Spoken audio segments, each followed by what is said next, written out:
જો મિત્રો, tool number 9 આપણે કઈ રીતે વીએમસીમાં બોલાવવાનું. પહેલાં M6 કરવાનું, ટૂલ નંબર 9 નાખવાનું અને ઇનપુટ આપવાનું. અહીંયા ટૂલ આવી ગયું છે. હવે એને જોગ મોડની અંદર રાખવાનું છે અને પછી ઉપર એક બટન આપેલું હોય છે, પ્રેસ કરીને હોલ્ડર લગાવવાનું રહેશે, બરાબર. ત્યારબાદ એની હાઇટ લેવા માટે એનો એક પ્રોગ્રામ હોય છે.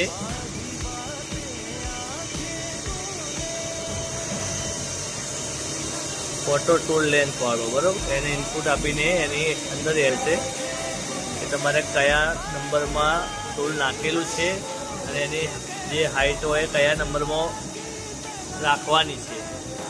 એના માટે બે જગ્યાએ ચેન્જ કરીને એને ફરીથી પાછું ફોટો મોડ